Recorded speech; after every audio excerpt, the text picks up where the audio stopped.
Amigos queridos de su espacio Enfoque, sean bienvenidos nuevamente a un lugar de conversación, de diálogo. Este no es un lugar de entrevistas, de preguntas y respuestas, no. Este es un lugar que le pertenece a los ciudadanos que muchas veces no tienen voz. En esta ocasión, para mí, ya estoy con pantalla dividida, cada vez voy aprendiendo más de las tecnologías para que vean que no les tengo miedo, y también la persona que está justamente hoy conmigo me iba dando directrices para poder hacer la pantalla dividida. Periodista profesional, trabajó en medios radiales de Portoviejo, reportero de Crónica Roja en el vespertino La Tarde, fue además editor de diario La Hora Manabita, jefe de redacción en diario El Metropolitano, así como jefe de información del noticiero Informar, también conocido como el noticiero de Oromar Televisión. Ha prestado servicios profesionales para las radios Católica, Voz de Portoviejo, Voz del Volante. Ha escrito artículos, papers y análisis para El Autonomista.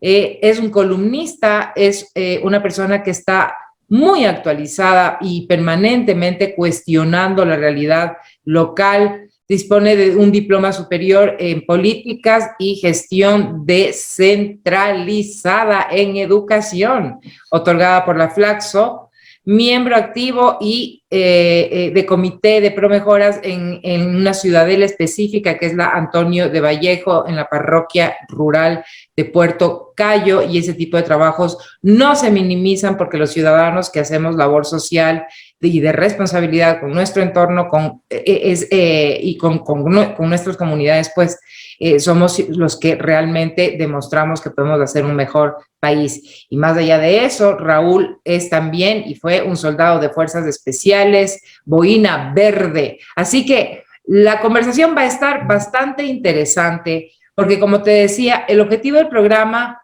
y como lo hemos dicho varias veces, el objetivo del programa es buscar aquellas voces que trabajan arduamente en distintos lugares de la región ecuatoriana, que se han preparado, que se siguen preparando y que se siguen cuestionando cómo mejorar la realidad, no solamente de la comunidad donde están, sino expandir ese progreso hacia el país y otros horizontes también. Raúl, bienvenido. ¿Cómo estás?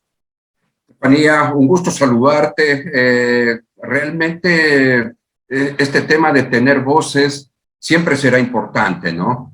Una sociedad, una comunidad que no tiene voz realmente no está en el mundo político, y todo se mueve a través de este entramado de la política y de lo político, dos cosas completamente diferentes. Así que ir conversando sobre esto, creo que nos puede dar unas buenas luces, porque cuando hemos tenido alguna vez oportunidad de conversar contigo en ciertos space o simplemente interactuar en Twitter, yo me quedo pensando y digo, a ver, esto de aquí se lo puede desarrollar más, y lo he ido trabajando, lo he ido escribiendo, lo voy anotando, y las cosas como que se van articulando, ¿no? Y ahora, bueno, con esta oportunidad creo que vamos a ver qué sale. Este es un bonito experimento.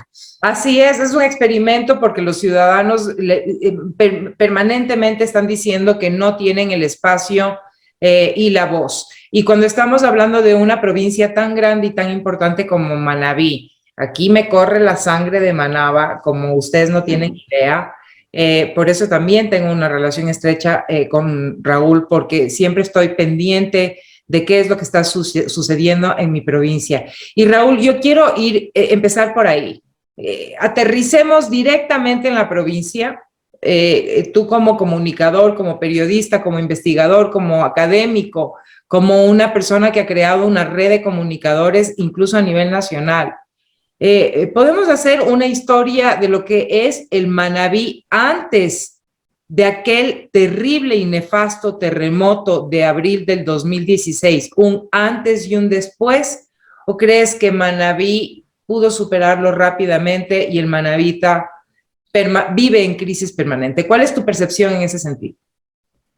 Mira, quizás lo más cercano que tenemos nosotros en la memoria sea el tema del terremoto, ¿ya?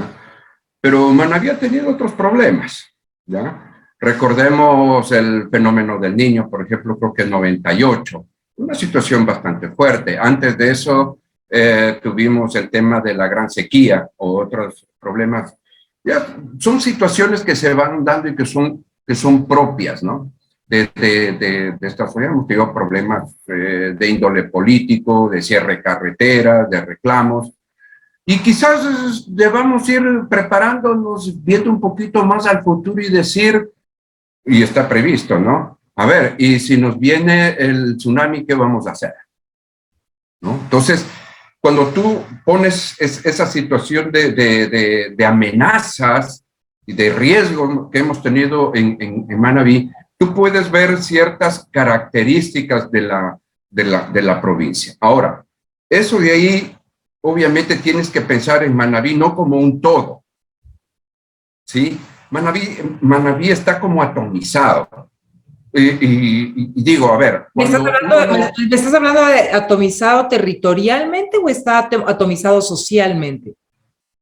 Territorialmente, socialmente, productivamente, o sea, hay una serie o sea, de todos los componentes regionales, está atomizado.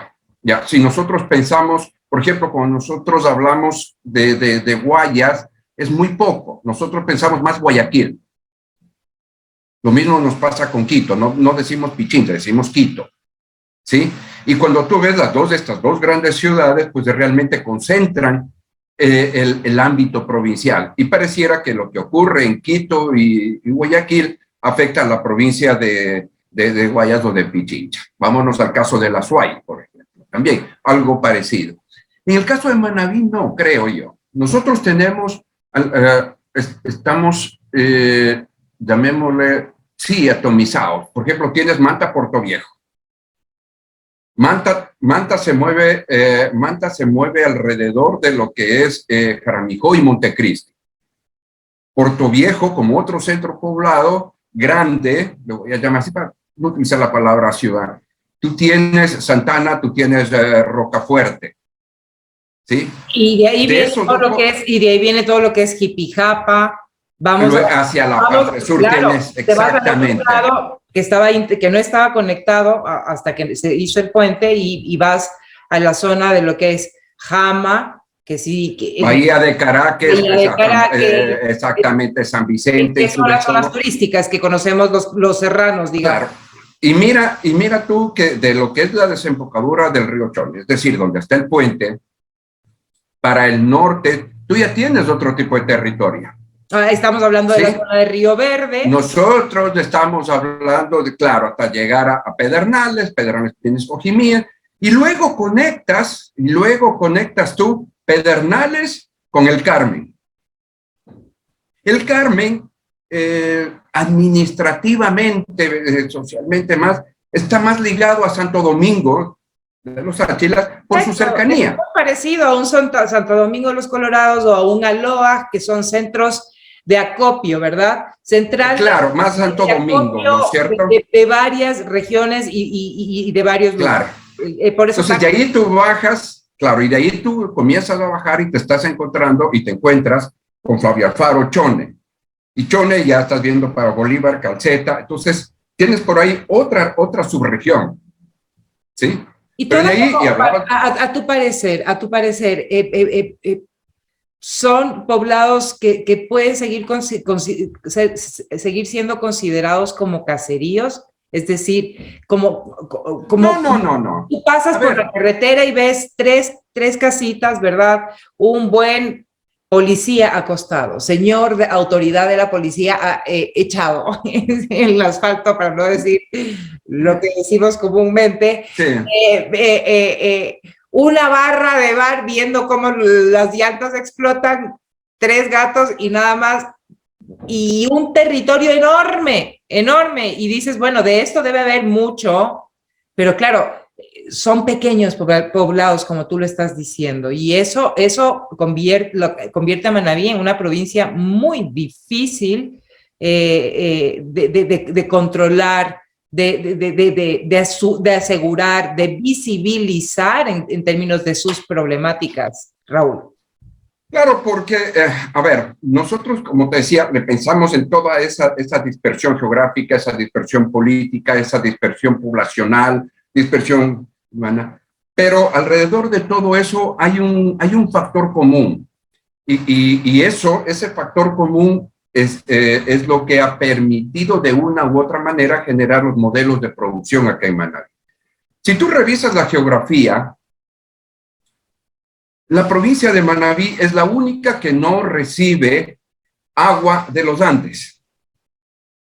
No hay ni un solo río, no hay ni un solo río de los Andes que llegue a Manabí. Y por eso la preocupación cada vez que vamos a Manabí y lo vamos viendo cada vez más árido, más árido, más árido. Que corresponde a otras lógicas, que ya va. Entonces, cuando tú comienzas a revisar eso, dices, a ver, ¿qué pasó en Manabí? ¿Por qué no recibe agua? Asunto, creo que no nos vamos a meter eso, que eso es ya materia de otra conversación. Pero eso te va generando otro tipo de relaciones de producción. Las relaciones de producción te van generando relaciones sociales. Y cada sector comienza a trabajar en sus formas de vivir, de sobrevivir, de ir creciendo. ¿Ya? Entonces, pero desde ese lado. En base a una realidad durísima que me estás diciendo en este momento, y es que es la única provincia de la costa que no tiene agua potable formalmente. No recibe agua de los deshielos de los Andes. Ya, y el agua entonces. Eso de ahí. El agua que tienen es ¿de dónde? Entonces, como no recibe eso, tú tienes acá una serie de ríos que tienen sus orígenes en las montañas, cuando llueve, caso de río Puerto Viejo, como para allá, caso de río Chone, ¿sí?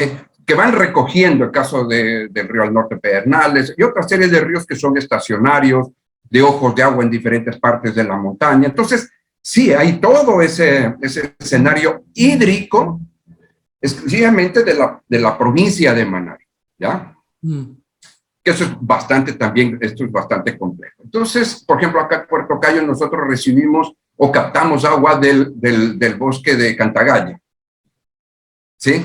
Donde tú caminas por allá y estás viendo los ojos de agua y son pequeños derriteros y todo eso se le va encauzando hasta llegar y poder llenar tanques y todo lo demás. Entonces, eso, uno, la situación de Manabí, la dispersión poblacional, el tema del agua, y luego de eso tú tienes los antecedentes que se llevan en la parte histórica. Por ejemplo, nosotros, si tú te pones a ver en la costa ecuatoriana, no hemos tenido guerras de independencia. Así dicen. No la tuvimos, no hay. La independencia de la costa ecuatoriana ha sido meramente política. Por ejemplo, tú acabas de nombrar la localidad donde yo vivo, es la ciudadela Antonio de Vallejo, Jipijapa, en Puerto Cayo, Jipijapa. ¿Y quién es Antonio de Vallejo?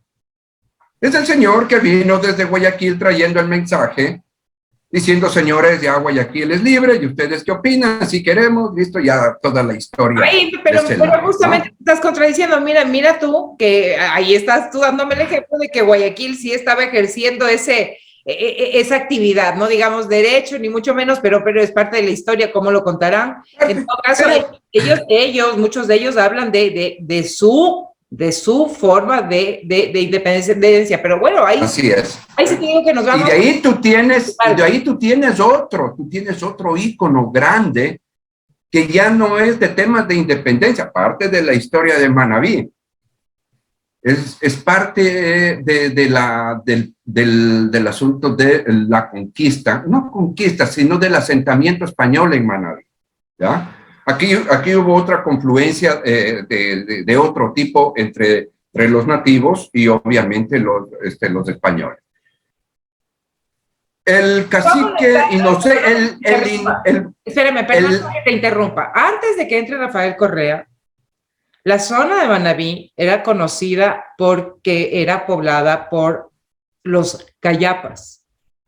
Es decir, cuando mi madre era niña, su padre, que era hijo de médico, inyectaba las vacunas a los poblados de los Cayapas. Mi mamá entendía y entiende su idioma. Y de repente llegó un nuevo gobierno y redistribuyó todos los grupos autóctonos, las etnias, digamos así, y les cambió el nombre.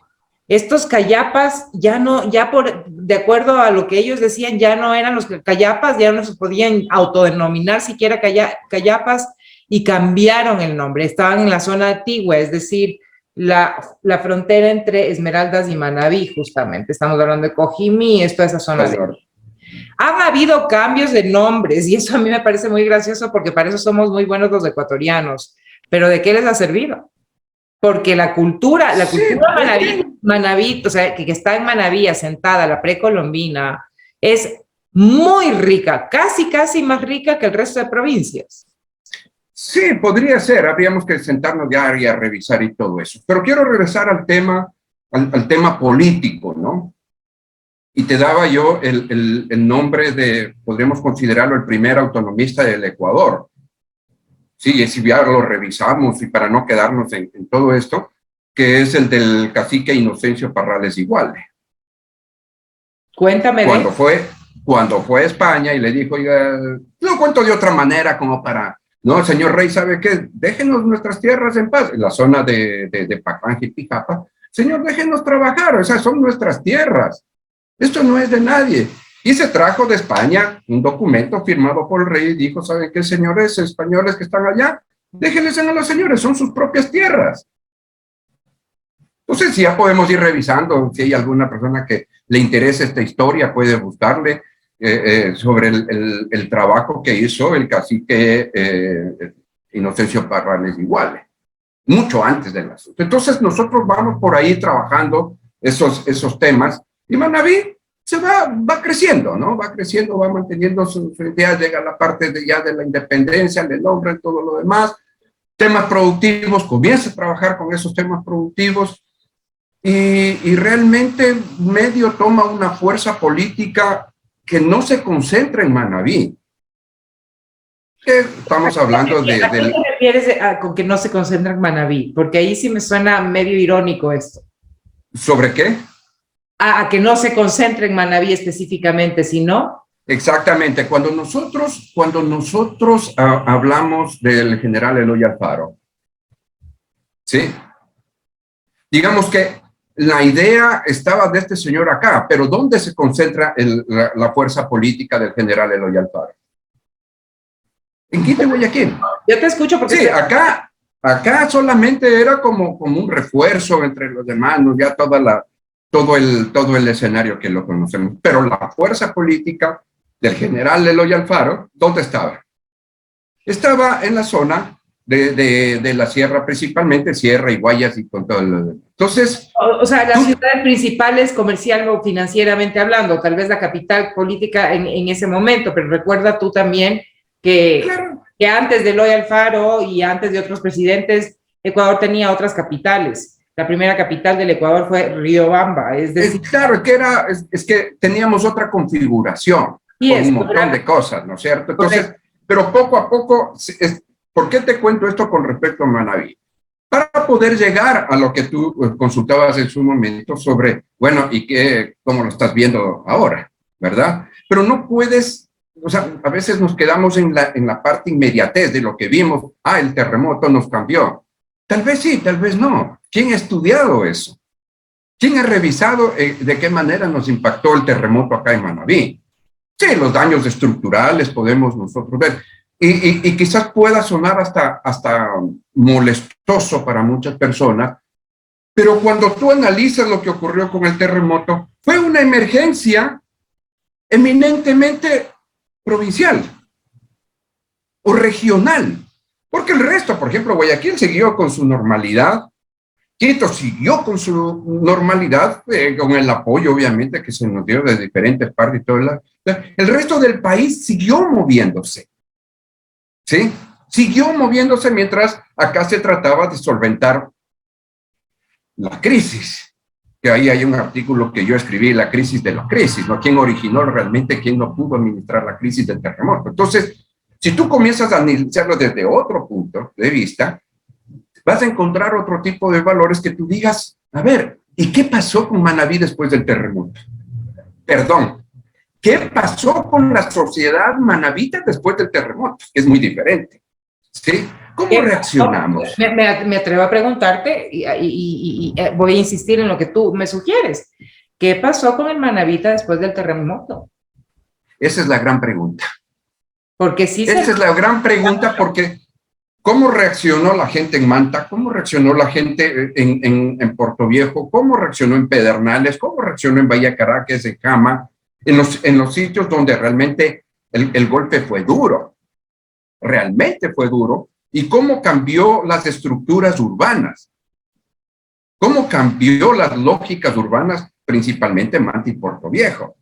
¿Sí? Con la famosa pregunta que lamentablemente se perdió ese documento, ¿por qué unos edificios se cayeron y otros no? ¿Qué fue lo que ocurrió? Estás diciendo ¿Sí? que desapareció ese documento si ya no lo necesitamos y sabemos perfectamente que los constructores en vez de usar cemento usaban arena.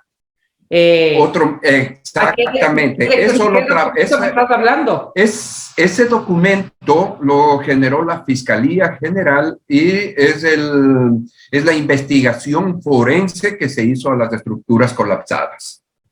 O sea, nunca hubo un responsable en términos de los no. Nunca nadie dijo, señor, de tal fecha usted no controló esta edificación que estuvo mal construida y que se vino abajo, porque una cosa es que se cuartee, que algo ocurra con la estructura, y la otra cosa que colapse totalmente y que se descubra, que lo traga la tierra, claro, porque y que se descubra, claro, y que se descubra que el edificio estuvo muy mal construido. Mira, todavía hay muestras y ya está en el plan PRISA, pronto se desaparecerá eso, hay fotos y todo lo demás, de edificios que parecía que tenían columnas anchas. Se desmoronaron esas columnas, ¿y qué es lo que se encontró? Que era un palo de madera rodeado de ladrillo y adornado con cemento. Entonces, parecían columnas fuertes y pero no eran así. Pero aquí me estás hablando de algo terrible. Y es que los arquitectos manabitas que están formados... No, a ver, no es cuestión de arquitectos, hablemos en general, porque no sabemos quién construyó eso, ni quién controló, ni quién dio autorización. No puede ser. Raúl, por favor. No es cuestión Entonces, de... No. Podemos ver, por ejemplo, el edificio... Digo, este programa tiene cortes. Este programa tiene sus cortes. Vamos a hacer en este momento un pequeño corte. Y yo le voy a dejar con esta pregunta a Raúl. ¿Cómo puede ser posible que no exista un colegio de arquitectos, un colegio de ingenieros que esté haciendo un seguimiento de quienes cumplieron o no con la normativa y con la con las regulaciones de construcción en Manabí, como para seguir hablando de ese momento tan difícil ya hace 6 años, mi querido Raúl?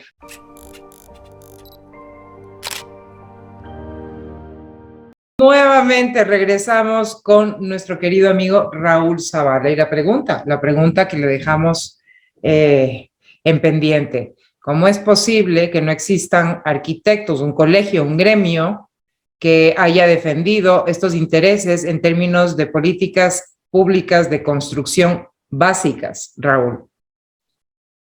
Creo que no soy la persona más idónea para responder a esa pregunta. Mis conocimientos sobre arquitectura y cómo se mueve ingeniería, cómo se mueve todo lo demás, es de tipo, voy a llamarlo periodística, que conoces lo básico y... Mi pregunta es justamente, claro, mi pregunta va en sentido que sí puedo, ¿qué es lo que sí puedo yo decir? Que después del terremoto, con todo lo que se averiguó, se supo, se hizo seguimiento, es todas esas anomalías constructivas y que todavía son visibles, ¿ya? Cuando tú ves una pared y dices, a ver, y eso porque un montón de ingenieros, páginas y todo lo demás te cuentan todos estos temas muy simples, muy didácticos, y uno comienza a caminar por la calle y dice, ya ver, ¿y aquí qué pasó?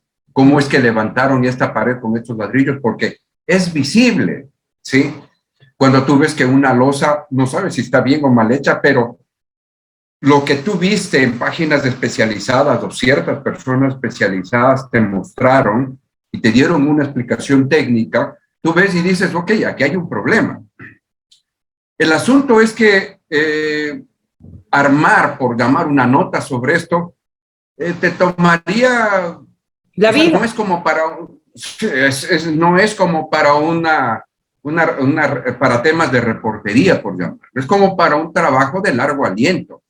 Así es, teniendo la vida tantos problemas. Sí, que estamos hablando de problemas como el agua, que me dices que, y me decías off the record, que ya que el agua no llega de los Andes, ¿cómo le llega el agua a Manabí? Entonces tú tienes Río Portoviejo, por ejemplo, te remontas tú a la historia de Manabí cuando construyeron la represa de Posaona, ¿ya? De donde se capta que todo el sistema hídrico de lo que es la cuenca del río Portoviejo. Luego tú a eso vas a lo que es el río Chone. Y lo que yo te comentaba, los diferentes ríos que nacen en las montañas, los ríos estacionarios, y hay una serie de alternativas que han ido mejorándose, que han ido perfeccionándose. Ahora, claro, ya tenemos las otras represas, ¿no? Que alimentan de agua Manabí.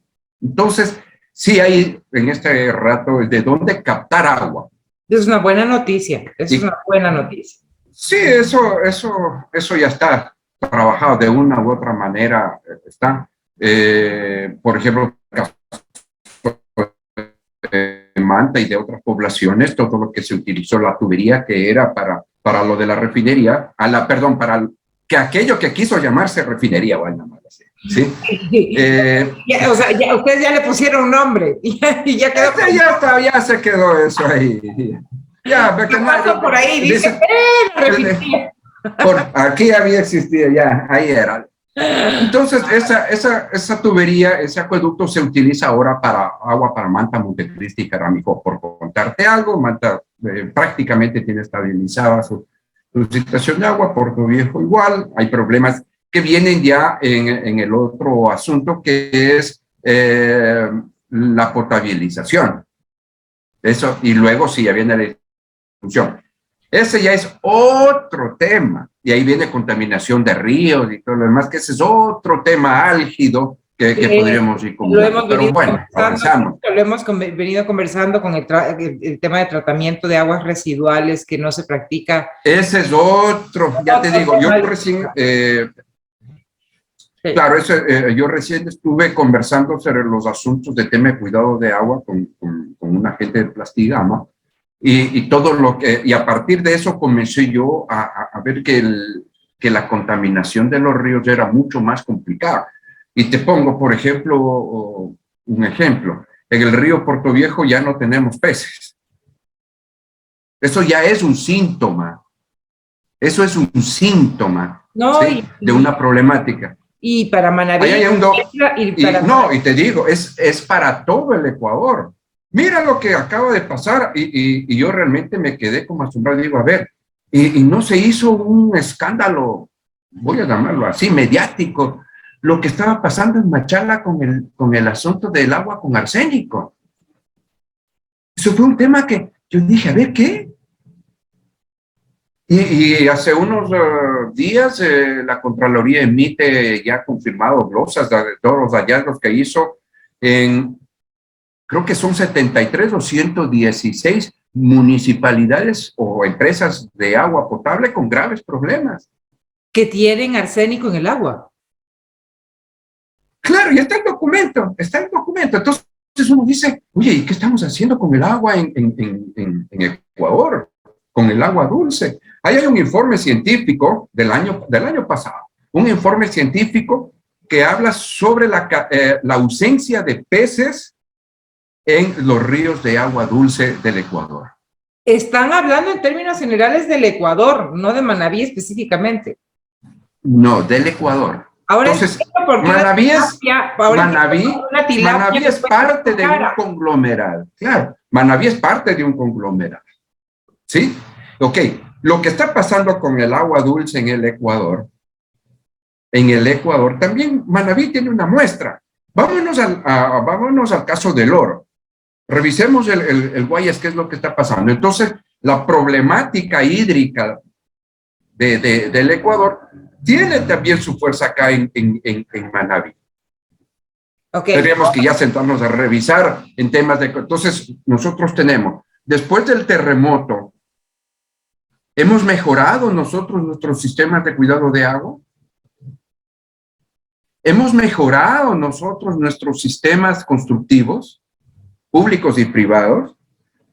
¿Hemos mejorado el control social? Sí. ¿Hemos mejorado en la transparencia de la gestión pública? Sobre todo de las cifras, porque después del terremoto... Cifras, gestiones. Nos dimos cuenta que las cifras ahí sí, después del terremoto, nunca se supo bien cuántos, cómo, ni... El gran misterio. Cuántos días, ni siquiera desde los... O sea, esta crisis fue una crisis de cifras, en todo sentido. Ni siquiera se supo exactamente cuántos fallecidos hubo. No se sabe exactamente a dónde fue la plata que donó tanta gente, porque nos dolía. La donación era fuerte, las donaciones... Obvio, claro. Era un impuesto.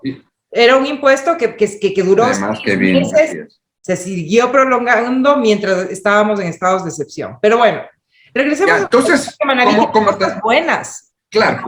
Raúl, a ver, cosas buenas. Eso, te estoy invitando como dentro de a que me mira, dentro de todo el planeta Tierra hay cosas buenas y hay cosas malas. Correcto. Manabí, obvio, hay cosas buenas, sí. Hay cosas malas, sí. El tema es cómo nos estamos articulando en esa dispersión para ir mejorando la calidad de vida de las personas. Perfecto. ¿Sí? Una buena forma. Entonces, claro. Una solución. Entonces, de aquí viene el asunto. ¿Podemos nosotros mejorar la calidad de vida de las personas con oscurantismo en la gestión pública? En los 4 niveles de gobierno. 5. 4, nacional, provincial. Eso ya. Yo estaba hablando de los poderes del Estado. No, ok. No, las funciones del Estado es aparte. Te hablo de los niveles de gobierno, ¿sí? De los 4 niveles de gobierno, ¿cómo están trabajando? Ustedes tienen gobernador, prefecto, y de ahí exactamente. Alcaldes. El gobernador... Claro, el gobernador es parte del gobierno central, es decir, del nivel superior. El prefecto, obviamente, es a nivel de gobierno, los famosos gobiernos locales, en este caso es un gobierno provincial. Tienes el gobierno municipal y tienes el de las juntas parroquiales, rurales. Esta historia se repite en todas las provincias del Ecuador, excepto en Pichincha, porque Pichincha no tiene gobernación. Pichincha no tiene. Pero tienes ahí, claro, ahí tú tienes otro, obviamente te funciona con otra lógica. ¿No? Obviamente, porque es la capital. Obviamente. Y es centralismo. Pero entendiendo que uno de los problemas más grandes que tienen los municipios es el gasto corriente. Yo sigo sin entender por qué todas las provincias tienen gobernador y prefecto. Gobernador y prefecto. En el fondo deberían hacer lo mismo. Estamos hablando del mismo territorio. Son dos instituciones que muchas veces confunden y cruzan sus intereses y muchas veces políticamente también se pueden hacer mucho daño. ¿Qué sucede ahí en Manabí? Mira, el asunto está todo tan segmentado de acuerdo con el COTAD. El COTAD te dice esto es lo que usted tiene que hacer, usted esto, y otro. Paré de contar. Luego sí vienen los temas de articulación. ¿Cómo se está articulando? ¿Cómo se están articulando los gobiernos locales con el nacional? Entonces tú te remites al Plan Nacional de Desarrollo. Muchos dicen, sí, pero es que eso no sirve. A ver, no es que no sirve.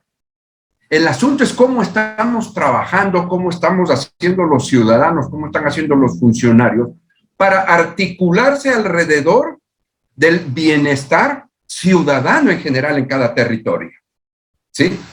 Pero yo vivo en la zona. Pero ¿no crees tú que el ciudadano siente que no es importante al ser, y yo he escuchado y lo hemos conversado con personas que dicen, odio que me digas que soy de provincia?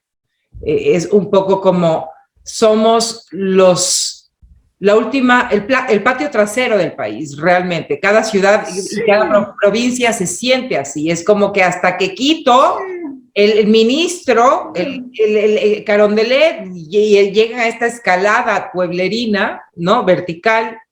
Es muy difícil resolver los problemas. Se repiten y se replican esos problemas. A ver, no, yo no lo voy a ver de esa manera. Creo que no podemos ser muy susceptibles en ese sentido. Yo creo que depende mucho más de la voluntad política. ¿De quién? Cuando hay una verdad, de las diferentes instancias, de quien tiene la decisión final de hacer tal o cual, o llevar adelante toda la cual cosa, ¿sí? ¿Cuál es su espíritu para poder tomar una decisión y hacer la priorización con respecto a un proyecto? ¿Sí? Pongo yo, y quiero exponerlo acá como un tema, este es el otro asunto, el famoso localismo. No existen localismo, existen problemas ciudadanos. Yo puedo ver en la televisión o impreso en algún periódico algo, se cayó un poste en la ciudadela La Tarazana de Guayaquil. Digo, si eso ya a mí que vivo en Manabí, ¿qué me importa? No, pero para la persona que vive en La Tarazana, que resultó impactada por la caída de ese poste, le importa un mundo, porque son 8, 9, 10, 12 horas sin energía eléctrica. ¿Cuál localismo estamos hablando si estamos nosotros irnos hacia allá y decir qué significa vivir en la actualidad 8, 10 horas sin energía eléctrica? En Puerto Cayo lo hemos pasado y muchas poblaciones rurales tienen ese problema. Mantiene el asunto de que tienen cortes permanentes de agua y de luz, ¿verdad? Sí, el agua es ocasional, la energía eléctrica, eso ya es otro asunto entre lo urbano y lo rural, que también es parte de todo este escenario que conversas tú. Entonces, el tema es que la persona que tiene que tomar una decisión política, ¿qué es lo que prioriza? ¿En dónde me conviene a mí más decir que un problema se solucione? Obvio, donde hay más votantes. Obvio, donde están concentrados los medios de comunicación que son los que bombardean y dirán y cualquier cosa. Un problema local de Quito o de Guayaquil se convierte en un acontecimiento nacional. No tanto así. No tanto así, Raúl, porque créeme una cosa. No, escúchame. Pero aquí tengo un paréntesis. Así de sencillo. ¿Ya? Así de sencillo. Si hay un lugar donde hay capital político para un partido, que es el movimiento del expresidente Rafael Correa y todos sus secuaces, amigos, cómplices, yo qué sé, la gente que le sigue a él, ¿ya? Esa cuna y ese lugar es Manabí. Y Manabí es tremendamente importante en el tema de votaciones. Tanto es así que ha definido votaciones, aunque no se dé cuenta. Aunque no se dé cuenta, Manabí ha llegado a definir votaciones y por eso, inteligentemente, esa estructura política, específicamente esa estructura política, no deja ese territorio, mantiene su trabajo en territorio, no sabemos si es que es trabajo, compra o lo que sea, pero mantiene esa presencia ahí y es notorio. Lo que no pasaba antes, Raúl, hay que reconocerlo. A ver, aquí hay un tema y es algo que hay que estudiarlo. Yo creo que hay que estudiarlo. El actual presidente gana sin la votación de Manabí. ¿Sí? Entonces, ¿qué ocurrió? ¿Qué pasó? ¿Cómo concentró sus fuerzas hacia otro lado? Y tú puedes hacer un recorrido histórico de la campaña del actual presidente y realmente en Manabí no fue tan fuerte, todo lo demás, y ganó. O mejor dicho, salió electo, no sé, son dos cosas diferentes, pero para el caso sirve. Entonces, la persona que toma las decisiones, regresando a este tema de la solución de los problemas, es ¿cómo hago yo para saber qué arreglo mejor? Ok, no me voy a referir ni a Quito ni a Guayaquil. ¿Qué es mejor solucionar políticamente un problema? ¿En Manta, Puerto Viejo o Jipijapa?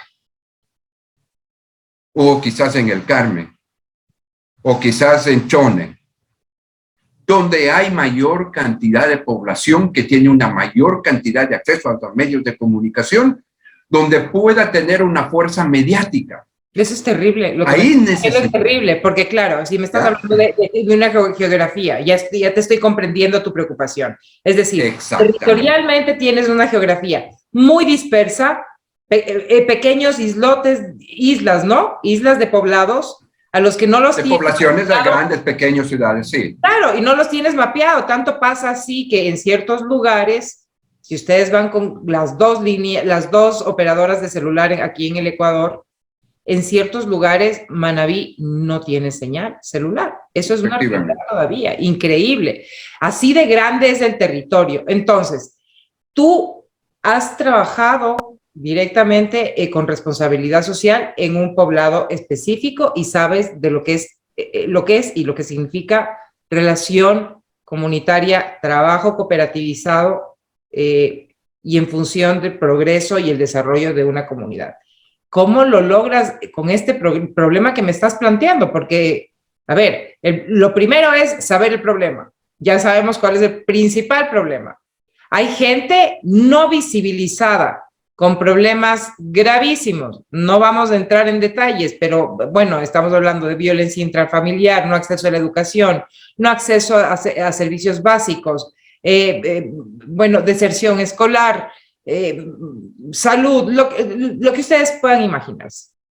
Es una provincia muy llena de ruralidad, Raúl. Podemos utilizar eso, podemos hablar también de conceptos distintos sobre el desarrollo, de expectativas diferentes. O sea, no es lo mismo lo que pensamos en Puerto Viejo, en Puerto Cayo, en Jipijapa, en Chones. Es totalmente diferente. Entonces, sí, llamémosle un objetivo o como objetivos plurales, atomizados, les digo yo, dispersos, ¿ya? Entonces, a ver, encontrar soluciones quizás es como muy drástico. Yo diría más bien comenzar a trabajar en ir tumbando mitos. ¿Cómo cuáles? Las playas más bellas del Ecuador están en Manabí. Ok, ¿dónde está el estudio? ¿Dónde está el estudio que me diga a mí que Manabí tiene las playas más bellas? Es decir, ¿qué tipo de investigación hubo? Claro. El otro mito, el mejor presidente del Ecuador, el general Eloy Alfaro, ¿dónde está el estudio histórico? Ese mote, yo le voy a llamar ese mote del mejor presidente del Ecuador, salió de un reality, de un programa de televisión. No es un estudio que uno realmente diga, puede hacer un análisis comparativo a profundidad, a ver las cuestiones y todo lo demás, ¿sí? Es un mito. Haya hecho cosas, no haya hecho cosas, porque no ponderamos lo que hizo en su momento Galo Plaza Lazo, por ejemplo. Tú comienzas a revisar eso y dices, ok, ese es otro mito, ¿ya? Que estamos trabajando sobre eso y ya nos quedamos con eso y creemos que eso está, ahí está todo. Y hemos ido así construyendo ciertos mitos sobre nuestra identidad. Por ejemplo, nuestros sistemas de producción. Muchos dicen, no, es que Manabí, que el machismo, que las mujeres, que esto, que por aquí, que se casan entre primos y demás cuestiones. Y puede ser cierto. Pero ¿sobre qué base? ¿Sobre qué base cuando, o sea, eso es lo que digo, no es estudiar el tema de la cultura. Pero, claro, Raúl, a ver, ahí estamos siendo un poco generalistas, porque como periodistas o como comunicadores o personas que hacemos trabajos de responsabilidad social, cuando acudimos a los poblados, no es cuestión de hacer un estudio sino llegar al poblado y darte cuenta de lo que está pasando. Yo te voy a dar un ejemplo. En Santa Elena, me fui a hacer un trabajo para potabilizar y trabajar en la potabilización del agua de un sector que estaba justo atrás de Santa Elena, ¿ok? Esto es hace más o menos unos 4 años. Llegamos al poblado y en el poblado las chicas de 12 años y de 13 años iban caminando con sus hijos.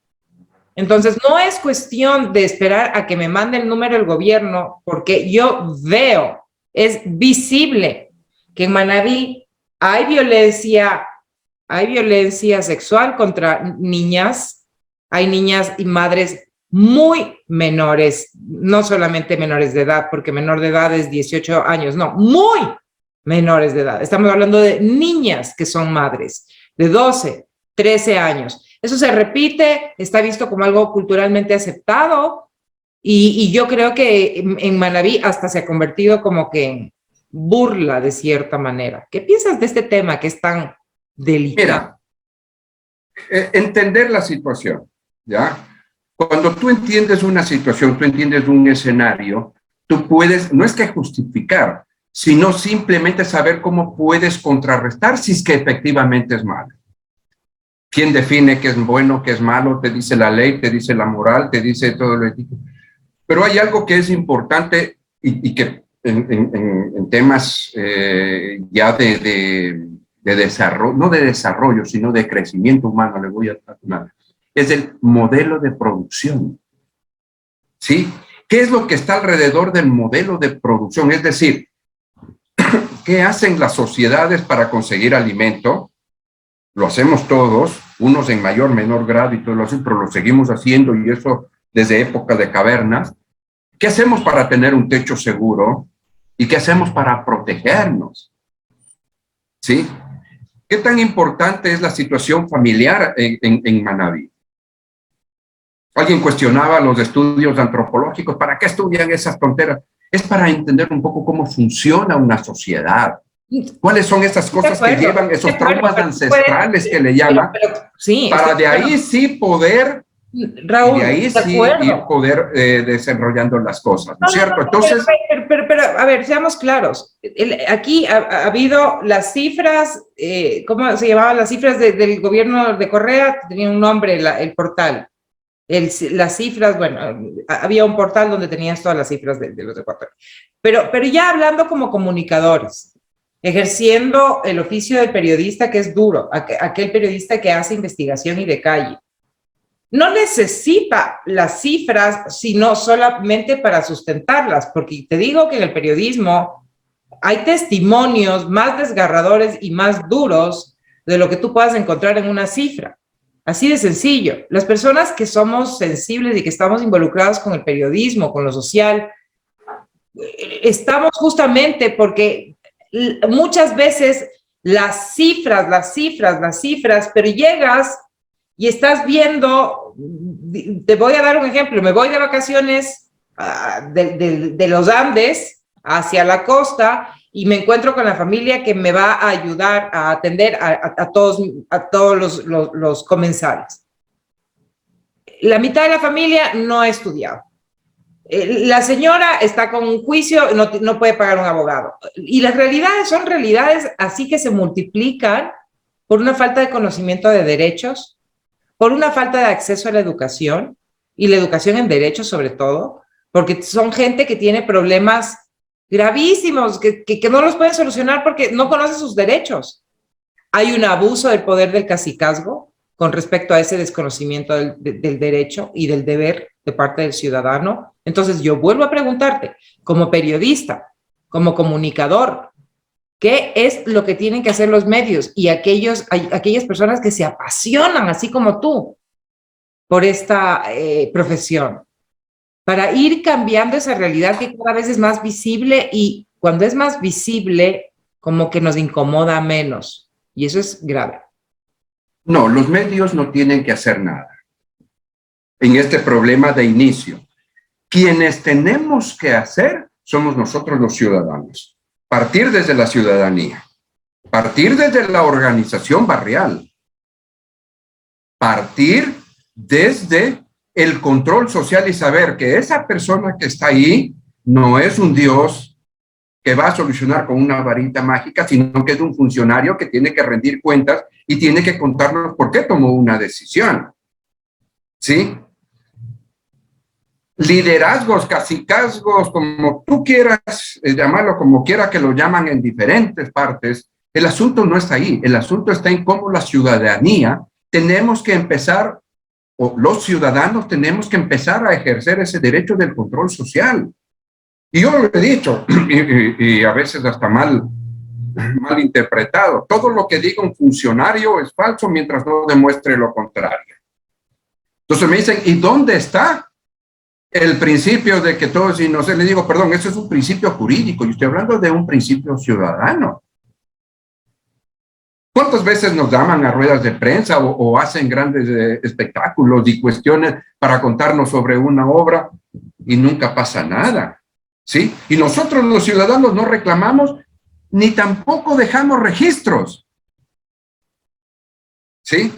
Pero a ver, señor funcionario, escúcheme, señor funcionario, usted vino acá y me dijo que iba a hacer tal cosa. Sí, por favor, firme. No, es que eso no puedo firmar. Entonces, no cree en mi palabra. No puedo creer. Usted es un funcionario en que las cosas no están con base en su palabra, sino con base en los documentos. Porque usted aquí puede decir cualquier cosa. Bueno, pero mira, entonces ahí estamos regresando a un tema que ya es político. ¿Por qué? Porque es que todo es político. ¿Ya? Sí, es político. Entonces, necesitas las instituciones de veeduría, que son Procuraduría General del Estado, intocable. El señor Íñigo, ahora Íñigo, porque antes era Perico Los Palotes, pero ahora es el señor Íñigo Salvador, Procurador General del Estado, siempre se maneja. Parece de esas avionetas que van echando glifosato en los ríos de cocaína, vuela bajo, siempre vuelan bajo, porque el Procurador General del Estado tiene procurar que los dineros que aportamos los ciudadanos vayan al destino al que tienen que ir en un presupuesto general del Estado, que siempre termina siendo una payasada, porque a mitad... Y júntale el trabajo del Contralor. Bueno, agrégale a eso a Contraloría General del Estado, pero ahorita yo ya de Contraloría sí, mira, después de darnos cuenta, Raúl, que en Contraloría General del Estado hay personeros investigados por el gobierno de los Estados Unidos, mira, yo con eso me quedo perdida. Me dicen que nuestra reunión termina en 10 minutos y el Zoom es en eso, pero como materia. Voy a dar ese tiempo para que concluyamos en metas. Mira, el asunto es el siguiente. El asunto es el siguiente. Voy a partir de lo primero que soy un ciudadano. Soy un ciudadano que estoy ahora en una organización barrial en la zona rural y en que estoy viendo, en que estoy viviendo, estoy palpando que no ha logrado llegar el Estado. Vivimos en una zona de tsunami, de un probable tsunami, y recién comenzamos a organizarnos en gestión de riesgos. Tenemos 9 policías para 24 horas a 7, no tenemos unidad judicial, carreteras abandonadas, y vamos subiendo, ¿sí? La desconexión que tenemos los ciudadanos con la gestión pública es grande. No hay transparencia, digo, mejorar la transparencia, pero no, yo creo que no hay definitivamente transparencia. Los ciudadanos no sabemos, en términos generales de organizaciones, no sabemos si es que realmente está hecha bien o no está hecha bien una obra. Y avanzamos sobre ese tema. Y ahí sí, quizás, y aquí yo me aprovecho un poco de mi profesión y de lo que he construido con mis blogs y mi red social, soy más titero que nada, en poder dar una voz a una población. Pero ¿cuántas voces más le hace falta a Canoa? Le hace falta a Cojimíes, le hace falta a Machalilla, le hace falta a Chone, quizás más. Coloque, San Clemente, olvídalo. San Clemente, San Jacinto. ¿Sí? Entonces, mientras nosotros como ciudadanos no tengamos eso, no tengamos ese concepto y que no sea con origen mitológico en los mitos, sino en cosas tangibles, ciudadanas. Entonces nosotros como sociedad sí vamos a poder retroalimentar a los sistemas de comunicación social, ojo, no digo medios, a los sistemas de comunicación social, que eso es otro andamiaje necesario y que también es necesario trabajarlo acá en Manabí y en muchas provincias, poniéndole una velita, así como para iluminar y saber los famosos medios comunitarios universitarios, les vamos a dejar por ahí, pero estoy hablando de otro sistema de comunicación. Entonces, yo creo que ese es el tema. Pensarle el desarrollo desde abajo hacia arriba, ¿ya? No desde arriba hacia abajo, y te hablo. El desarrollo viene pensado desde el alcalde que se va a elegir y dice esto, yo lo que quiero, va, pone su documento allá y dice, señores, este es mi plan de trabajo, que ni siquiera está articulado con la realidad. Ni socializado, ni socializado. Ni socializado y demás cuestiones, así es. Entonces, también esa desarticulación, los ciudadanos no sabemos, no hay una transparencia, los sistemas de información pública se han convertido más bien en sistemas de promoción de los funcionarios, ¿sí? Y ese es el otro grave problema, con información bastante light, y cualquier otra cosa que tú quieras llamar, sin fuentes de verificación. Entonces, viene ahí el asunto del trabajo. ¿Qué hacemos nosotros? Simplemente comenzarnos a activar barrialmente, parroquialmente, el nivel de ciudad, a nivel de cantón, a nivel de provincia. O sea, Y comenzarnos comenzar a articularnos a través de la comunicación social. Una red de comunicación, y le voy a llamar de comunicación social, es decir, de cómo yo desde Puerto Cayo puedo saber aquellas cosas que están pasando en Pedernales y que realmente pueden servir para acá, o lo mismo lo que está pasando en Puerto Cayo puede estar pasando en el Carmen. La desconexión de la comunicación social de nosotros los ciudadanos está generando todos los problemas que estamos contando aquí. Es verdad, y es una gran conclusión, Raúl. Raúl, te quiero comprometer para seguir viniendo a este programa, porque el reto que acabas de plantearnos como conclusión es un reto nacional, no es un reto solamente para los manabitas, es un reto, y justamente creo que di en el clavo invitándote a ti, porque ese análisis se puede traspolar a cualquier situación. Muy de acuerdo. Fuera de la realidad de Guayaquil o fuera de la realidad de Quito, que son realidades completamente distintas, donde se dice que se habla desde el privilegio y de cierta manera sí es cierto, y tenemos grandes retos. Así que el compromiso es que sigas trabajando con la red que tienes, además de comunicadores. Este es tu espacio. Hay tantas cosas que tenemos que hablar. Y un café que nos estamos debiendo desde hace ¿cuántos años, mi querido Raúl? Serán unos 5 años, si quieres. Más o menos. Va a llegar. Algo con lo que quieras cerrar para la ciudadanía. ¿Alguna recomendación importante? No se descuiden de lo que está pasando en su entorno. Cualquier cosa es importante en nuestro barrio, en nuestra ciudad, en nuestro cantón, en nuestra provincia, en nuestro país. Nada está desconectado, pero necesitamos articularnos, necesitamos conectarnos como ciudadanos. Ciudadanos.